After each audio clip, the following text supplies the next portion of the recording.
नमस्कार बच्चों, चलिए स्टार्ट करते हैं आज का लेक्चर। और हम लोग को जो सबसे पहला टॉपिक पढ़ना है वो है एसिड। तो एसिड क्या होता है? देखिए, एसिड कोई भी ऐसा केमिकल सब्सटेंस होगा जिसका टेस्ट कैसा होगा? सार होगा। सार का मतलब होता है खट्टा। तो कोई भी ऐसी चीज़ जिसका टेस्ट खट्टा होता है या कोई भी ऐसा केमिकल सब्सटेंस जिसका टेस्ट खट्टा होगा, that will be called as acid. इसके बाद बात आती है, बहुत सारे हमारे पास ऐसे ऐसे फूड आइटम्स हैं जिनमें थोड़ा सा खट्टा टेस्ट होता है, जिनमें थोड़ा सा सार टेस्ट होता है। जैसे हमारे पास लेमन है, कर्ड है, कर्ड मतलब दही होता है, विनेगर है, विनेगर मतलब सिरका होता है, और ऑरेंज, ऑरेंज आप लोग को पता होगा एक बहुत अच्छा फूड होता है, बहुत अच्छा फ्रूट होता है, ऑरेंज भी है। तो इन सब के अंदर क्या प्रेजेंट होता है? इन सब के अंदर एसिड प्रेजेंट होता है। और कैसे हम लोग डिटेक्ट कर पाए? तो हम लोग ने जब इनको टेस्ट किया तो क्या पाया कि इनका जो टेस्ट था वो कैसा था? सार था। और क्योंकि टेस्ट सार था, इसका मतलब इनमें क्या प्रेजेंट है? Acid is present in all these items. इसके बाद बात आती है एसिडिक सब्सटेंस क्या होते हैं। तो एसिडिक सब्सटेंस वो सब्सटेंस होंगे जिनके अंदर क्या होगा? जो एसिड को अपने अंदर रखते होंगे, मतलब जिनके पास एसिड होता है, दैट कंटेन्स एसिड। तो ऐसे substance that contains acid are called acidic substances. इसके बाद आता है कि हमारे पास कई सारे एसिड ऐसे मिलेंगे। अब एसिड के टाइप्स की बात करी जाए तो एसिड को दो टाइप में डिवाइड किया गया है। एक नेचुरल एसिड होता है, नेचुरल एसिड को ऑर्गेनिक एसिड भी बोल सकते हैं, और एक होता है आर्टिफिशियल एसिड। आर्टिफिशियल एसिड ऐसा एसिड है जिसको लेबोरेटरी में प्रिपेयर किया जाता है, जैसे HCl हो गया, HCl मतलब हाइड्रोक्लोरिक एसिड हो गया, H2SO4 हो गया। तो ये सब कैसे एसिड्स होंगे? दे विल बी HCl और H2SO4 और HNO3। HNO3 is nitric acid. तो ये जो एसिड्स हैं, ये जो तीनों एसिड के हमने नाम लिए, they are very strong acid. और साथ ही साथ ये कैसे होते हैं? ये होते हैं आर्टिफिशियल एसिड, या लेबोरेटरी में ये प्रिपेयर किए जाते हैं। इसके बाद नेचुरल एसिड की बात करी जाएगी तो ये जो नेचर में पाए जाते हैं, ये कह सकते हैं हम लोग कि जो फ्रूट्स में पाए जाएँ या जो कोई भी ऐसी चीज़ों में पाए जाएँ that are derive from nature. तो ऐसे एसिड को क्या बोला जाएगा? They will be called as natural acids. और उसका एग्जांपल दिया गया है, जैसे फ्रूट्स में जो एसिड होते हैं they will be called as natural acid. जैसे आपने नाम सुना होगा साइट्रिक एसिड का, ठीक है? तो साइट्रिक एसिड साइट्रस फ्रूट में होता है। साइट्रस फ्रूट कौन से होते हैं? जैसे ऑरेंज है हमारे पास, तो orange is a citrus fruit, और उसके अंदर कौन सा एसिड होता है? तो citric acid is present in that. ठीक है, तो ये तो बात हुई एसिड की और एसिड के कुछ प्रॉपर्टीज़ की। इसके बाद बात करते हैं बेस की, कि बेस क्या होता है। तो देखिए, बेस एक ऐसा सब्सटेंस है जिसका टेस्ट कैसा होगा? जिसका टेस्ट होगा बिटर, थोड़ा सा कड़वा टेस्ट होगा। अब आपने देखा होगा जब आप नहाते होंगे तो आप कभी कभी मुंह के अंदर थोड़ा सा सोप चला जाता है, तो उसका जो टेस्ट होता है बहुत कड़वा होता है। और कड़वा टेस्ट है, इसका मतलब सोप कैसा नेचर का है? सोप का जो नेचर है वो कैसा है? The nature is basic. इसका मतलब सबसे पहली प्रॉपर्टी हमको बेस की पता चली कि बेस कोई भी ऐसा केमिकल सब्सटेंस होगा जिसका टेस्ट कैसा होगा? जिसका टेस्ट हो जाएगा बिटर। बिटर मीन्स कड़वा टेस्ट होगा। और साथ ही साथ जो टच होगा थोड़ा सा सोपी होगा। सोपी का मतलब ये कह सकते हैं थोड़ा सा स्मूथ होगा। ठीक है, तो स्मूथ जो उसका टेक्सचर होता है वो भी स्मूथ हो सकता है। जो हम लोग टच करके फील कर सकते हैं तो वो भी उसका जो उसका ये कह सकते हैं हम लोग, जो उसका सेंसिटिवनेस होगी, मतलब ये कह सकते हैं हम लोग कि जो उसका टच होगा या जो उसका टेक्सचर होगा या जो उसकी सरफेस होगी वो बहुत ही ज़्यादा स्मूथ होगी बेसिस की। इसके बाद बात करते हैं तो हमारे पास कुछ बेस के एग्जांपल्स यहाँ दिए गए हैं। तो बेस के एग्जांपल जैसे अमोनिया है। मैं एक एक का आपको फॉर्मूला भी बता देता हूँ। तो अमोनिया को NH3 कहते हैं, NH3 इज अमोनिया। और ये भी कैसा होता है? This is also basic in nature. इसके बाद वॉशिंग पाउडर का एग्जाम्पल दिया गया है, सोप का एग्जाम्पल दिया गया है। तो ये सब भी क्या है? These are all bases. Bases का एक और नाम कहा जाता है, बेसिस को एक और चीज़ कही जाती है जिसका नाम है एल्केलाइन। तो एल्कली कह सकते हैं या एल्केलाइन कह सकते हैं, ठीक है? तो एल्केलाइन भी कह सकते हैं और इसको एल्कली भी कह सकते हैं। तो बेस को एल्कली भी कहा जाता है। इस चीज़ को भी आप लोग को याद रखना होगा। या और थोड़ा सा अगर डीप में आप समझना चाहते हैं तो एल्कली वो बेस होते हैं विच आर वाटर सोल्यूबल। तो water soluble bases are called alkali. तो जो ऐसे बेस जो वाटर में सोल्यूबल हो जाएंगे, जो वाटर में घुल जाएंगे, जो डिजॉल्व हो जाएंगे, ठीक है? तो ऐसे बेसिस को क्या कहा जाएगा? ऐसे बेसिस को कहा जाएगा एल्कली। आगे बढ़ते हैं तो देखिए, इन एसिड और इन बेसिस को डिटेक्ट करने के लिए, हम लोग पहचानने के लिए, कैसे हम लोग पहचानें कि कोई भी सब्सटेंस, कोई भी केमिकल सब्सटेंस एसिड है कि वो केमिकल सब्सटेंस बेस है? तो उसके लिए कई सारे इंडिकेटर्स हमारे पास मौजूद हैं। कुछ इंडिकेटर्स ऐसे होते हैं जो नेचुरल होते हैं। नेचुरल में जैसे हमारे पास लिटमस आ जाएगा, हमारे पास कैबेज आ जाएगा, रेड कैबेज होता है, ठीक है? हमारे पास हल्दी आ जाएगी, हल्दी मतलब टर्मरिक होता है। तो ये सब जो आएंगे वो नेचुरल इंडिकेटर्स में आ जाएंगे। और आर्टिफिशियल इंडिकेटर्स भी हमारे पास कई सारे होने वाले हैं, जैसे फिनोप्थिलीन एक बहुत इंपॉर्टेंट आर्टिफिशियल इंडिकेटर हम लोग पढ़ेंगे। तो इंडिकेटर का सबसे पहले आप लोग को फंक्शन पता होना चाहिए, what is the work of indicator.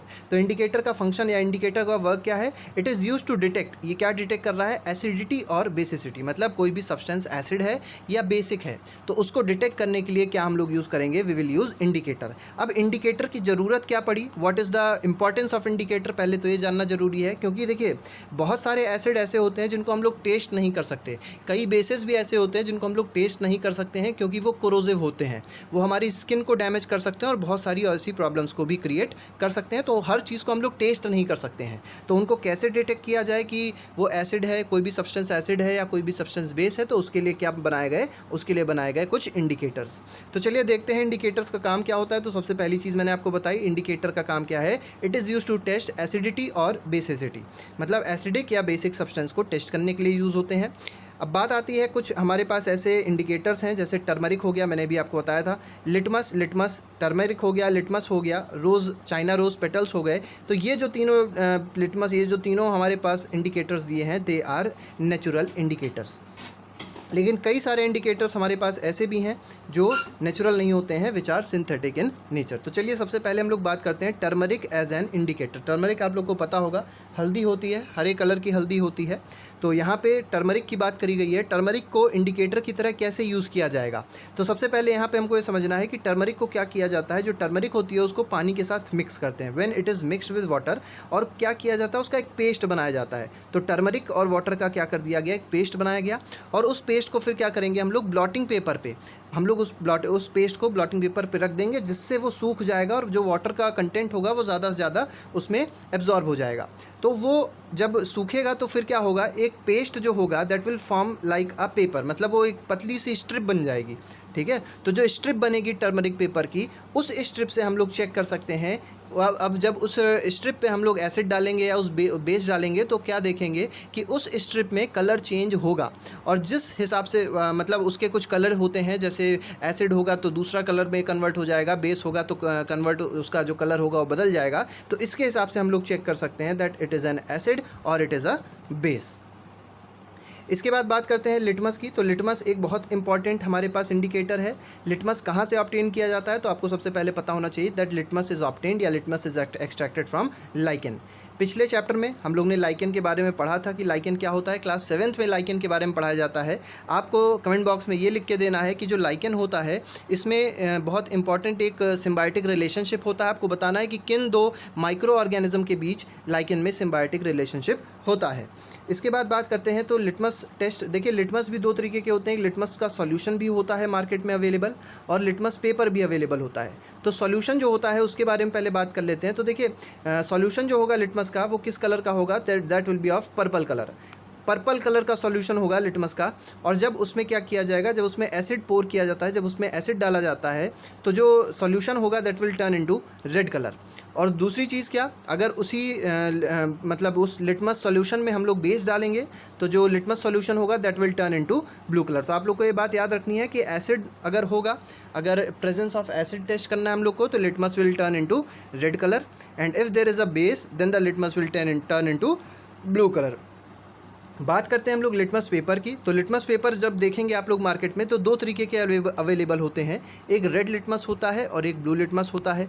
अब देखिए कैसे फंक्शन होता है दोनों का। अगर रेड लिटमस है, ठीक है, और इसको अगर बेस में डाला, मतलब रेड लिटमस में अगर रेड लिटमस पेपर पे हम लोग ने थोड़ा सा बेस डाला तो रेड लिटमस कन्वर्ट हो जाएगा, किस में कन्वर्ट हो जाएगा, that will turn into blue colour. ये तो पहली चीज़ हुई। इसके बाद अगर मान लीजिए हमारे पास ब्लू लिटमस था और इसमें बेस डाल देते, मतलब बेस को हम लोग ने ब्लू लिटमस पेपर पे टेस्ट करने की कोशिश करी, तो उसमें कोई चेंज नहीं आएगा, कोई भी कलर में चेंज नहीं आएगा, उसका कलर क्या रहेगा, अभी भी ब्लू ही रहेगा। ठीक है। इसके बाद अगर बात करें हम लोग, ये तो बात हुई लिटमस की।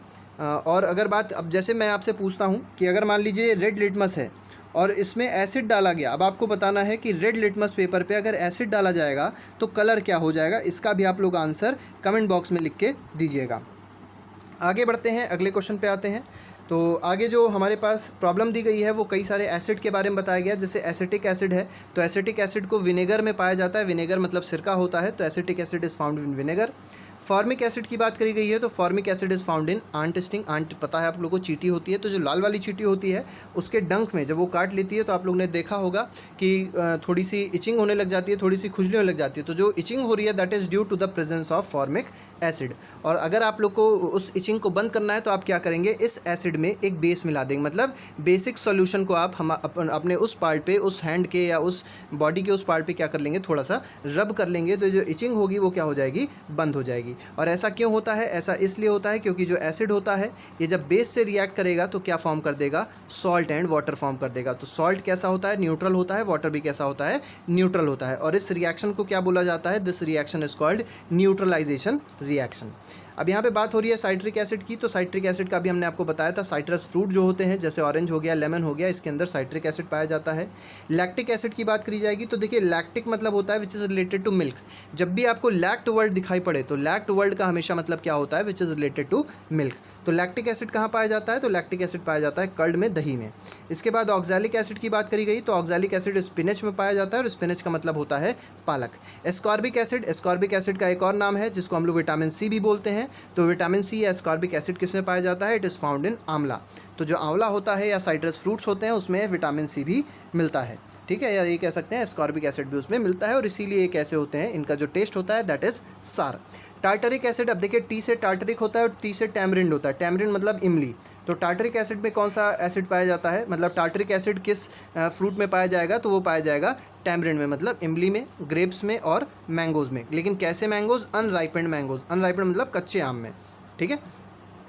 इसके बाद बात करते हैं कुछ बेस की, कुछ इंपॉर्टेंट बेस की बात करी जा रही है। तो बेस में जब आप देखेंगे तो कैल्शियम हाइड्रोक्साइड का नाम लिया गया है। तो कैल्शियम हाइड्रोक्साइड जो होता है उसका फॉर्मूला होता है CaOH होल ट्वाइस। ये कैल्शियम हाइड्रोक्साइड का फॉर्मूला है CaOH होल ट्वाइस, और इसको एक और नाम दिया जाता है दैट इज़ लाइम वाटर। आप लोग एक ट्रिक ये याद रखिएगा कि जिस भी सब्सटेंस में OH लगा होगा वो सब क्या हो जाएंगे, वो सब बेस हो जाएंगे। तो जिस भी सब्सटेंस में या जिस भी केमिकल कंपाउंड में OH होता है उस केमिकल कंपाउंड को क्या बोला जाता है, that is called a base. Ammonium hydroxide कहाँ यूज़ होता है, तो अमोनियम हाइड्रोक्साइड जो है वो विंडो क्लीनर में पाया जाता है। इसके बाद सोडियम हाइड्रोक्साइड हो गया, पोटेशियम हाइड्रोक्साइड हो गया, इनसे सोप बनाए जाते हैं। मैग्नीशियम हाइड्रोक्साइड बहुत इंपॉर्टेंट है, मैग्नीशियम हाइड्रोक्साइड को क्या बोलते हैं, it is called milk of magnesia. अब ये मिल्क ऑफ मैग्नीशिया का काम क्या होता है, आपको पता होगा कि हमारे स्टमक में बहुत एक इंपॉर्टेंट एसिड प्रेजेंट होता है जिसका नाम होता है HCl। HCl मतलब हाइड्रोक्लोरिक एसिड। और ये एसिड करता क्या है, ये एसिड हमारे स्टमक में जितने भी जैसे हम लोग कोई खाना खाते हैं तो जब खाना हमारे स्टमक में आता है तो उस फूड के अंदर बहुत सारे माइक्रो ऑर्गेनिजम्स होते हैं, बहुत सारे हार्मफुल माइक्रो ऑर्गेनिजम्स भी होते हैं। तो उन माइक्रो ऑर्गेनिज्म को ख़त्म करने का काम कौन करता है, ये HCl करता है। प्लस हमारा जो फूड होता है उसको कहीं ना कहीं ब्रेक डाउन करने का काम भी कौन करता है, HCl करता है। लेकिन कभी कभी इस HCl की मात्रा कुछ ऐसी कंडीशन क्रिएट हो जाती है स्टमक के अंदर जिससे ये HCl की मात्रा हमारे पेट में थोड़ी सी बढ़ जाती है, जिसकी वजह से एक कंडीशन आती है जिसको बोला जाता है एसिडिटी। और उस एसिडिटी को ख़त्म करने के लिए आप लोग ने एक नाम सुना होगा इनो का। तो एसिडिटी ख़त्म करने के लिए हम लोग इनो पीते हैं। अब इनो क्या है, इनो कुछ और नहीं है, इनो इज़ अ बेस। इनो क्या है, इनो एक बेस है और इसी को कहते हैं मिल्क ऑफ मैग्नीशिया। इसी इनो को हम लोग क्या बोल सकते हैं, that would be called as milk of magnesia. अब आप ये समझिए कि मिल्क ऑफ मैग्नीशिया में है क्या, मैग्नीशियम हाइड्रोक्साइड है।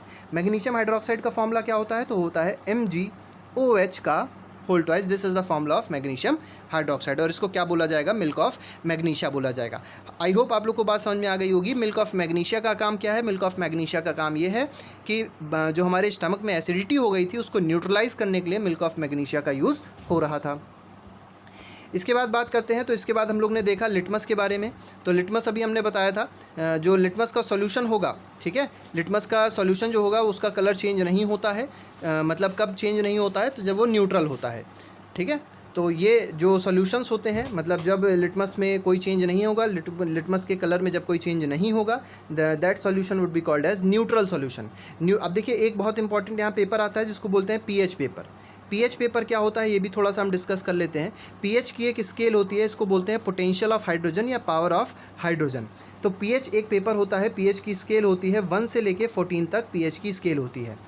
जैसे जैसे आप 1 पे आएंगे, जैसे जैसे 1, 2, 3, 4, 5 और 6, 1 से लेके 6 तक जितने भी हमारे पास पीएच स्केल है वो सब कैसे हैं, दे आर ऑल एसिड, वो एसिड की कैटेगरी में आते हैं, ठीक है। तो 1 से लेके 6 तक अगर आपका पीएच आया, इसका मतलब वो कैसा है, दैट इज़ एसिडिक। 6 ना बोल के हम लोग 6.9 बोलते हैं। तो 1 से लेके 6.9 तक अगर स्केल में आ रहा है कोई भी सॉल्यूशन का pH, then it indicates that the solution is acidic. अगर 7 आ रहा है तो 7 का मतलब होता है कि ना वो एसिडिक है ना वो बेसिक है, वो कैसा है, that is neutral, the solution is neutral in nature. और अगर बात करी जाए 7 के ऊपर, मतलब 7.1 आ जाए या 7.2 ऐसे करके आ जाए और 14 तक आ जाए, ठीक है, pH जो pH की वैल्यू आए वो 14 तक आ जाए, तो उसको क्या बोला जाएगा, that will be called as a base. अब बात आती है इसमें स्ट्रॉन्ग एसिड क्या होगा और स्ट्रॉन्ग बेस क्या होगा। तो उसको जानने के लिए हमने एक वीडियो क्लास 10th के प्लेलिस्ट में डाला है, उसमें आप लोग इसका कुछ एक्सटेंडेड फॉर्म देख सकते हैं, कोई प्रॉब्लम उसमें नहीं होगी आपको। लेकिन फ़िलहाल हम लोग जो बात करेंगे वो क्लास 8th लेवल की ही बात आज करेंगे। इसके बाद जो टॉपिक है वो है एसिड रेन। तो एसिड रेन भी आप लोग को पता होगा, क्योंकि बहुत सारा पोल्यूशन है, बहुत सारे हमारे पास ऐसे कंपाउंड्स होते हैं जैसे कार्बन डाइऑक्साइड है, सल्फ़र डाइऑक्साइड है, नाइट्रोजन डाइऑक्साइड है, जो फैक्ट्रीज से निकलते हैं, जो व्हीकुलर एमिशन से निकलते हैं। और होता क्या है, ये बहुत इंपॉर्टेंट पॉल्यूटेंट्स होते हैं। जब ये एटमॉस्फेयर में जाते हैं तो एटमॉस्फेयर में कहीं ना कहीं जो वाटर का कंटेंट प्रेजेंट है एटमॉस्फेयर में, जो धीरे धीरे करके क्लाउड का फॉर्मेशन करता है, तो ये जो हमारे पास कार्बन डाइऑक्साइड था, सल्फ़र डाइऑक्साइड था और नाइट्रोजन डाइऑक्साइड था, ये जब वाटर से मिक्स होगा, जैसे कार्बन डाइऑक्साइड है, कार्बन डाइऑक्साइड जब वाटर से मिक्स होगा तो कार्बन डाइऑक्साइड वाटर से मिक्स होने के बाद कार्बोनिक एसिड बना देगा।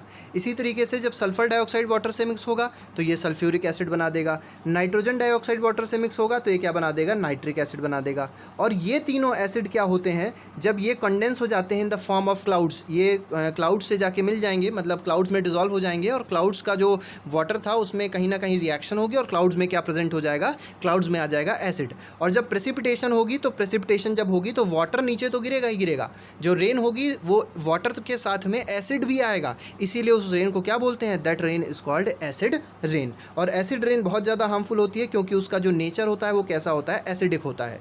और क्योंकि नेचर एसिडिक है, जिसकी वजह से हिस्टोरिकल मॉन्यूमेंट, जैसे हम आप लोग को एक बहुत इंपॉर्टेंट एग्जांपल पता भी होगा, ताजमहल।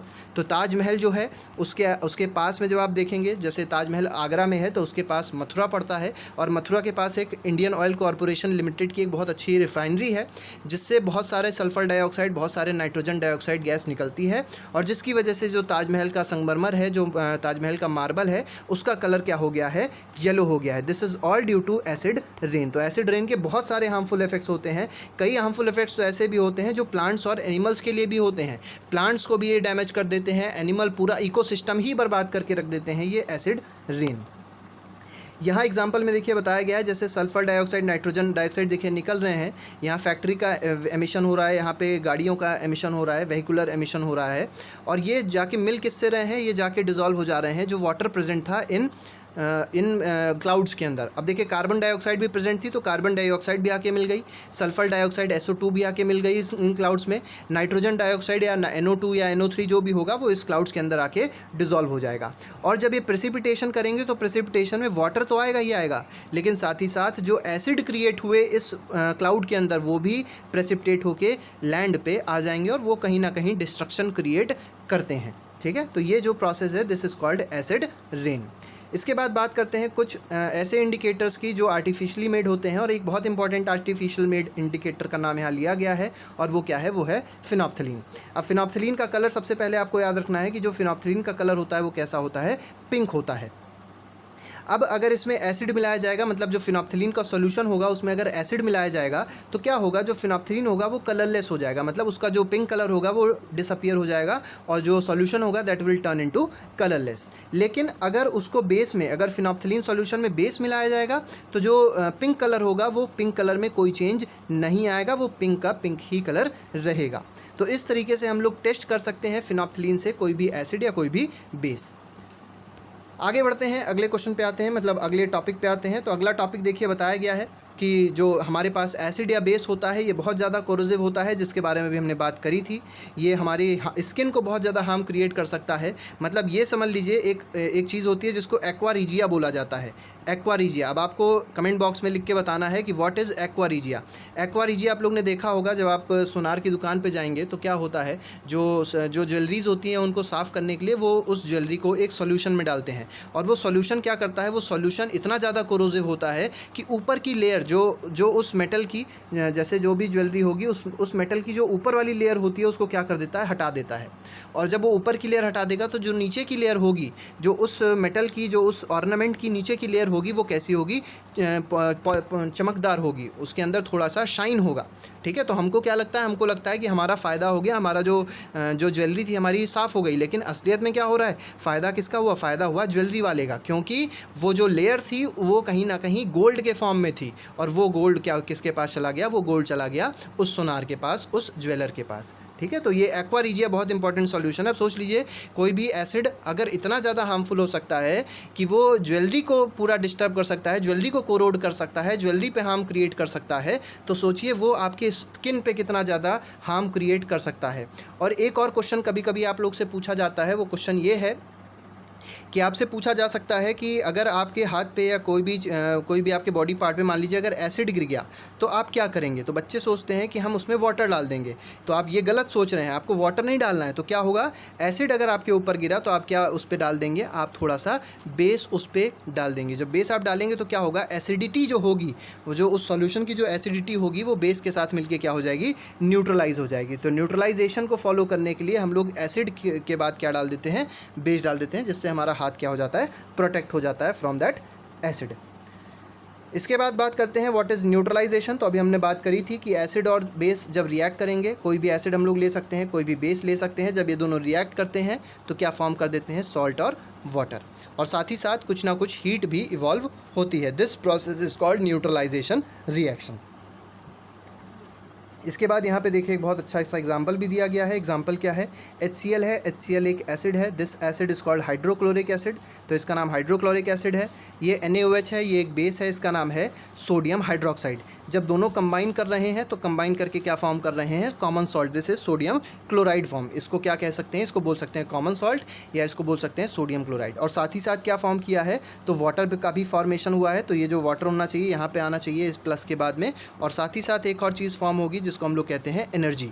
तो ये रिएक्शन आप लोग को याद रखनी है। इस रिएक्शन का आगे बहुत ज़्यादा काम आने वाला है और इसका बहुत सारे यूज़ हम लोग को पढ़ने होते हैं। जिसमें पहला यूज़ जो हमको बताना है वो है इनडाइजेशन का। इनडाइजेशन में अभी मैंने आपसे बात करी थी, जिसमें मैंने आपको बताया था कि जो स्टमक में एसिड होता है तो उस एसिडिटी को कम करने के लिए हम लोग क्या, एंटा एसिड यूज़ करते हैं। एंटा एसिड मतलब एक बेस यूज़ करते हैं, और उस बेस का नाम क्या होता है, उस बेस का नाम है मिल्क ऑफ मैग्नीशिया। और milk of magnesia is what, magnesium hydroxide. मैं एक बार फिर से लिख देता हूँ, MgOH का whole twice. This is milk of magnesia, जो हम लोग यूज़ करेंगे एज एन एंटा एसिड। अब एंटा एसिड का आपको काम पता चल गया होगा कि एंटा एसिड का काम क्या होता है, what is the function of antacid. Antacid का फंक्शन ये होता है that it neutralizes the excessive acid. जो एक्सेसिव एसिड हमारे स्टमक में होगा उसको क्या कर देगा, ये न्यूट्रलाइज कर देगा।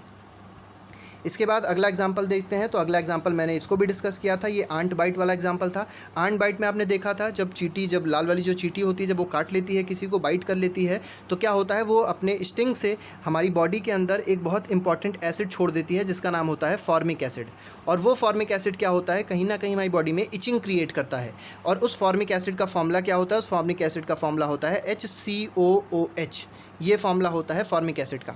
और अगर आपको उस फॉर्मिक एसिड को या उस इचिंग को न्यूट्रलाइज करना है तो आप क्या कर सकते हैं, कोई भी बेस को रब कर सकते हैं। ठीक है, ये सिर्फ आंट स्टिंग में नहीं होता है, ये एक हाउस फ्लाई की बात नहीं करेंगे, एक हनी बी होती है, वो जिसको बरैया कहते हैं। तो हनी बी जब काट लेती है, रेड वाली हनी बी जब काट लेती है तो उसमें भी बहुत सारी इचिंग होती है, और वो भी कहीं ना कहीं फॉर्मिक एसिड को छोड़ देती है हमारी बॉडी में, और जिसकी वजह से बहुत ज़्यादा इचिंग होती है। और उसको हटाने के लिए या उस इचिंग को करने के लिए हमेशा एक बहुत इंपॉर्टेंट चीज़ अप्लाई करी जाती है बॉडी पे, जिसको कहते हैं चूना।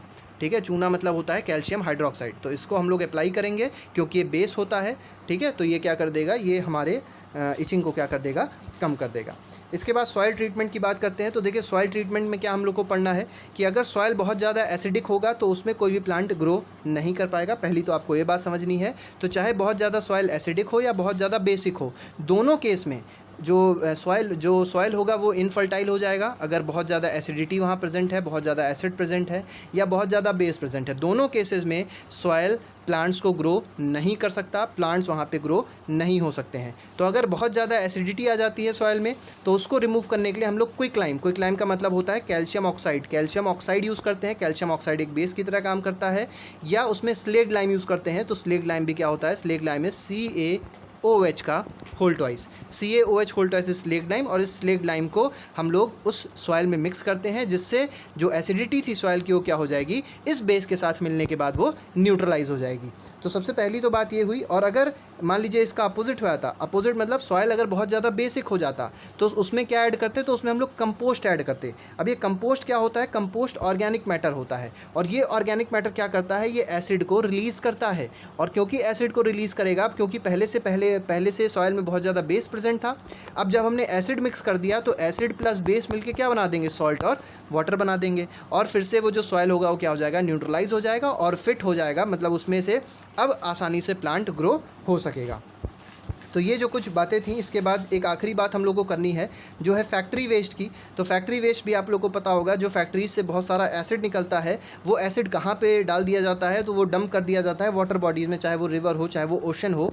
और वो एसिड क्या करता है, वो एसिड जो भी वाटर बॉडीज़ में फिशेज़ रहती हैं, जो भी प्लांट्स होते हैं वाटर बॉडीज़ में, वो सब बहुत ज़्यादा हार्म हो जाते हैं, और उनको कहीं ना कहीं बहुत ज़्यादा चीज़ों का सामना करना पड़ता है, और बहुत ज़्यादा डिस्ट्रक्शन होता है वाटर बॉडीज़ में।